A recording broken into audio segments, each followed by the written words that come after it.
దూసుకుపోతున్నటువంటి సమయంలో ఒక అద్భుతమైనటువంటి సాంకేతిక పరమైనటువంటి సినిమాల్ని కేవలం ఆంధ్రదేశానికి మాత్రమే కాకుండా భారతదేశంలో ఉన్నటువంటి అన్ని ప్రాంతాలకి పరిచయం చేసినటువంటి నటులు కృష్ణ గారు. మీరు మోసగాడక సినిమా అద్భుతమైనటువంటి ఒక సినిమాగా కౌబాయ్ సినిమాగా ఆ తర్వాత కాలంలో ప్రజెంట్ అనేటువంటి పేరు ఇంగ్లీష్ లో కూడా ఆలోచించబడినటువంటి గొప్ప సినిమా మోసగాడు.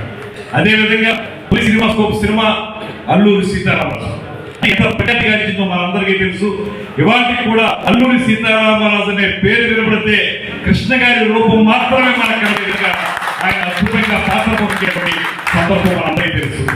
అదేవిధంగా మనకి 70mm సినిమా మొట్టమొదటి 70mm సినిమా సింహాసనం అటువంటి అద్భుతమైనటువంటి సినిమాని అందించారు.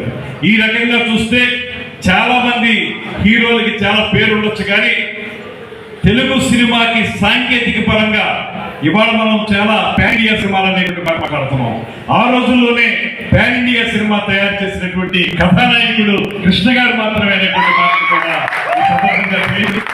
ఆయన అదృష్టం ఏంటంటే ఆయన నిర్మాతల హీరో అనేటువంటి పేరుండేది ఆయనకి. ఎక్కడైనా ఎప్పుడైనా కూడా ఏ నిర్మాత అయినా నష్టపోతే తను యాక్ట్ చేసేటువంటి తరువాతి సినిమాని వారికి డబ్బు తగ్గించి రెమ్యునరేషన్ తగ్గించి సినిమాలో యాక్ట్ చేసినటువంటి సందర్భాలు, లేకపోతే వాళ్ళు ఏదో రకంగా ఆదుకునేటువంటి సందర్భాలు అనేక ఉన్నాయి.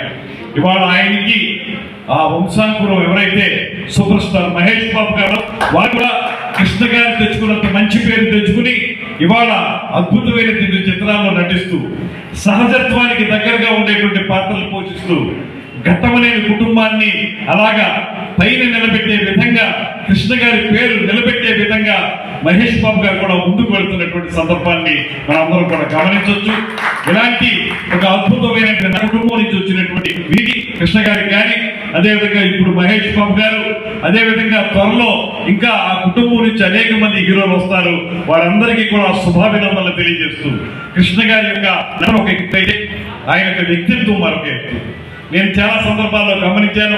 చాలా మంది చెప్పేటువంటి మాట, వ్యక్తిగా అంత పేరు తెచ్చుకున్నారు, మంచితనానికి మారు పేరుగా నిలబడ్డారు, తనని నమ్ముకున్నటువంటి వాళ్ళందరినీ కూడా పైకి తీసుకొచ్చి వారు ఎక్కడన్నా కష్టాల్లో ఉంటే వాళ్ళని ఆదుకున్నటువంటి నటుడు కూడా కృష్ణ గారు. అంత మంచి వ్యక్తిత్వం ఉన్నటువంటి కృష్ణ గారి యొక్క 82వ జయంతి ఇవాళ జరుపుకుంటున్నాం. ముఖ్యంగా మరొక 5-6 సంవత్సరాలు ఆయన ఉండుంటే ఇంకా బాగుండేది అనేటువంటి మాట అన్ని చోట్ల వినపడతా ఉంటుంది. ఏదైనప్పటికీ కూడా తెలుగు చలనచిత్ర సీమలో తనదంటూ ఒక ప్రత్యేకమైన గుర్తింపు తెచ్చుకుని తెలుగు సినిమాని అంతర్జాతీయ స్థాయికి సాంకేతిక పరంగా తీసుకువెళ్ళినటువంటి మొట్టమొదటి హీరోగా పేరు తెచ్చుకుని